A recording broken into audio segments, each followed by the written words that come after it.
Paracetamol समेत 53 दवाएं quality test में फेल पाई गई हैं। इनमें मल्टीविटामिन, एंटीफंगल, शुगर और ब्लड प्रेशर की दवाओं के अलावा एंटीबायोटिक्स भी शामिल है।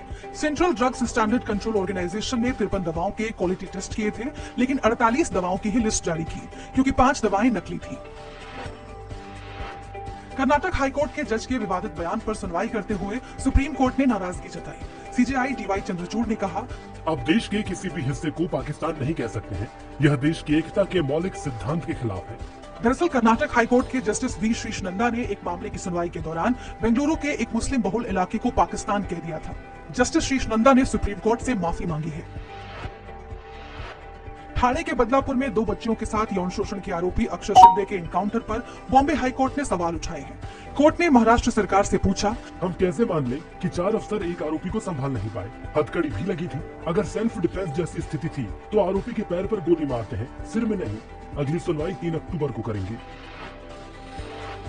सराफा बाजार में 10 ग्राम सोने की कीमत 496 रुपए बढ़कर 75,260 रुपए हो गई है। ये ऑल टाइम हाई है।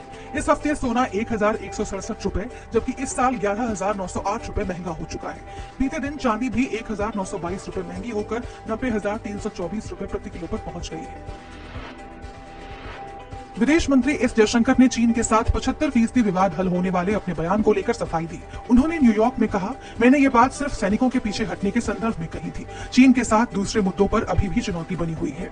दरअसल 12 सितंबर को जयशंकर ने न्यूयॉर्क में कहा था, भारत को चीन के साथ सीमा वार्ता में कामयाबी मिली है। लगभग 75% विवाद सुलझ गए हैं।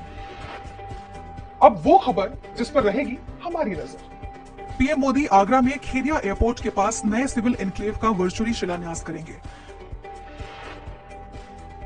ब्रिजभूषण सिंह के खिलाफ महिला पहलवानों से यौन शोषण केस की दिल्ली हाईकोर्ट में सुनवाई होगी। ये खबर जरा हटके है।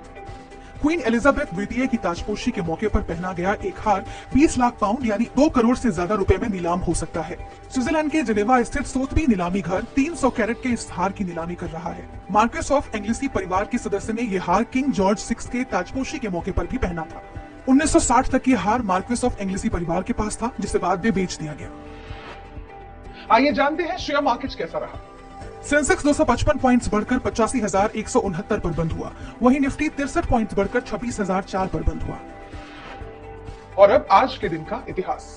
26 सितंबर 1960 यानी आज ही के दिन पहली बार अमेरिका की प्रेसिडेंशियल डिबेट टीवी पर दिखाई गई थी। ये डिबेट डेमोक्रेटिक पार्टी के जॉन एफ कैनेडी और रिपब्लिकन पार्टी के रिचर्ड निक्सन के बीच हुई। कैनेडी कैमरे के सामने कॉन्फिडेंट दिखे, जबकि निक्सन नर्वस हो गए। इसके बाद दोनों के बीच 3 डिबेट और हुई। चुनाव में कैनेडी को 49.7% और निक्सन को 49.6% वोट मिले। कैनेडी अमेरिका के 35वें राष्ट्रपति बने। और अब थॉट ऑफ द डे। हमारी विनम्रता ही हमें महान बनाती है।